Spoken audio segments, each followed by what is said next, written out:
वहाँ के जो पद है वहाँ भी काम व्याप्त है।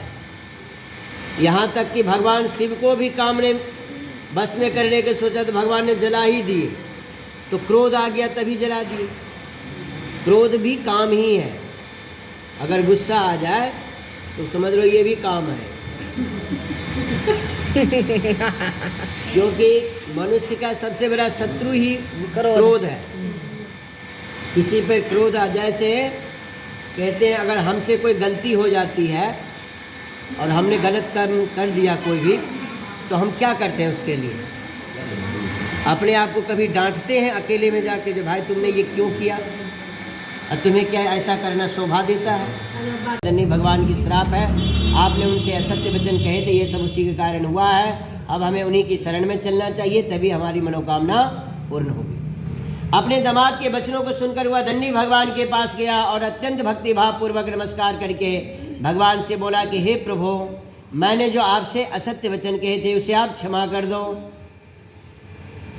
भगवान बोले, मूर्ख, तुम्हें बार बार झूठ बोलने के कारण ही दुख प्राप्त हो रहा है।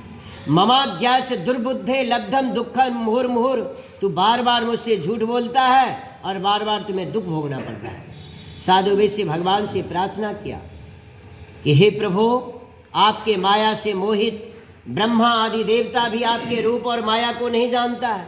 मैं एक साधारण मनुष्य आपके माया को कैसे जान सकता हूँ? आप प्रसन्न होइए, मैं सामर्थ्य के अनुसार आपका पूजन करूँगा। आप मेरी रक्षा करो और पहले के समान आप नौके में धन भर दो। पुरा वित्तम च तत्सर्वं त्राहिमाम शरणागतम। त्राहिमाम त्राहिमाम त्राहिमाम करके भगवान के चरण शरण में साधु वैश्य गिर पड़ा। भगवान जब ऐसे भक्ति युक्त वचनों को सुने तो प्रसन्न हो गए और इच्छानुसार वर देकर अंतर ध्यान हो गए। साधु वैश्य नौके पर जाकर देखा, नौका धन से फिर भरा हुआ था। फिर उसने भगवान सत्यनारायण का व्रत पूजन किया और अपने नगर के लिए प्रस्थान किया।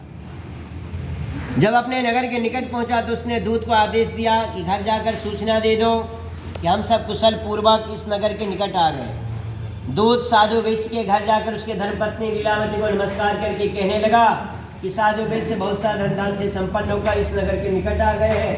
ऐसे मंगल वचनों को सुनकर साधु वैश्य की पत्नी लीलावती भगवान सत्यनारायण का व्रत पूजन की और अपने पति से मिलने के लिए नदी किनारे प्रस्थान की। और जाते समय अपनी पुत्री से कहने लगी कि तू भी भगवान का पूजन करके शीघ्र ही आ जाना। कलावती भगवान का पूजन अधूरा छोड़कर बिना प्रसाद लिए हुए अपने पति से मिलने के लिए नदी किनारे पहुंच गए। प्रसाद के परित्याग के कारण भगवान सत्यनारायण रुष्ट हो गए और उसके पति को नौके समेत भगवान ने पानी में अदृश्य कर दिया। कलावती जब नदी किनारे गई, उसे कहीं भी अपने पति के दर्शन प्राप्त नहीं हुए, तब वह अत्यंत विलाप करके रोने लगी। अपने पुत्री को इस प्रकार विलाप करता हुआ देखकर, रोता हुआ देखकर साधु वैश्य भगवान से प्रार्थना किया कि हे प्रभु, मुझसे या मेरे परिवार से जो अपराध हुआ है उसे अब क्षमा कर दो। साधु वैश्य की प्रार्थना सुनकर भगवान सत्यनारायण प्रसन्न हुए और आकाशवाणी हुई कि तेरी कन्या मेरे प्रसाद को छोड़ करके आई है, इसलिए इसका पति अदृश्य हुआ। यदि वह घर जाकर प्रसाद ग्रहण करे तो इसे पति के दर्शन अवश्य प्राप्त होंगे। ऐसी आकाशमय वचनों को सुनकर कलावती घर गई। घर जाकर उसने भगवान सत्यनारायण का व्रत पूजन किया, फिर भगवान का चरणामृत और प्रसाद को ग्रहण किया। फिर जब नदी के किनारे गई तो उसे अपने पति के दर्शन प्राप्त हुए। फिर वैश्य परिवार सभी लोग बहुत ही प्रसन्न होकर के भगवान सत्यनारायण का व्रत पूजन को किया। इसके बाद वह हर पूर्णमासी को और संक्रांति को, पौर्णमासम च संक्रांतो कृतवान सत्य पूजनम, हर पूर्णमासी संक्रांति को भगवान सत्यनारायण का व्रत पूजन करने लगे।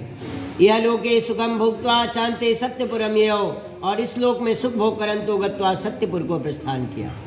इति श्री रेवाखंडे स्कंदपुराणे सत्यनारायण व्रत कथायां बोलो श्री सत्यनारायण भगवान की जय।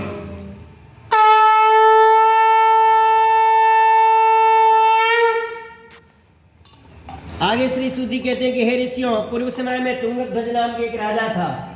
उसने भी भगवान सत्यनारायण के प्रसाद ओम गंगणपतये स्वाहा, ओम श्रीमन महागणाधिपतये स्वाहा, ओम लक्ष्मी नारायणाभ्याम स्वाहा, ओम उमा महेश्वराभ्याम स्वाहा, हिरण्यगर्भाभ्यां स्वाहा। ॐ शचीपुरन्द्राभ्यां स्वाहा। ॐ मातृपितृचरणकमलेभ्यो स्वाहा। ॐ इष्टदेवताभ्यो स्वाहा। ॐ कुलदेवताभ्यो स्वाहा। ॐ ग्रामदेवताभ्यो स्वाहा। पर कृपा करी चंद्रचूरण करावो। राधारमण हरि गोविंद जय जय। राधारमण हरि गोविंद जय जय। राधारमण हरि गोविंद जय जय। राधारमण हरि गोविंद जय जय। मुरली की जय जय, बंसी की जय जय। मुरली की जय जय, बंसी की जय जय। मुरली की जय